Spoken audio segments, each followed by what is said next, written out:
ایک آدمی تھا، اس کا ایک چچا زاد بھائی تھا، تو باقی اس کا کوئی رشتہ دار نہیں تھا. وہ چچا زاد بھائی کو میراث ملنی تھی.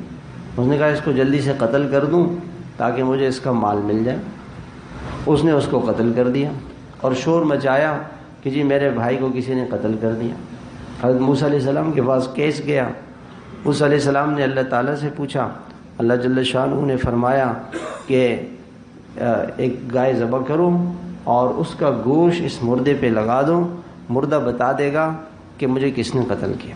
اور جب وہ گائے ذبح ہوئی اور وہ گوشت مردے پہ لگایا تو مردے نے بتایا کہ مجھے تو اسی بھائی نے قتل کیا جو دعوے دار ہے. مال ایسی چیز ہے.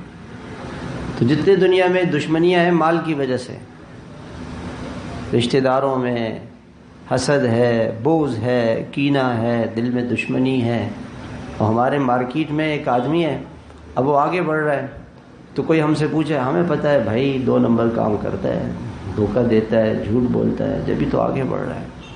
ہمیں پتہ ہے نا، آپ کو کیا پتہ؟ ایسے جھوٹ بول رہے ہیں لوگ، جھوٹ بول رہے ہیں، بہتان لگے. ساری لڑائیاں جھگڑے کس چیز کے ہیں؟ مال کے.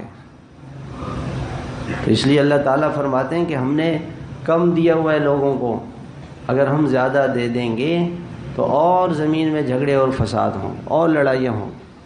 یہ مال ایسی چیز.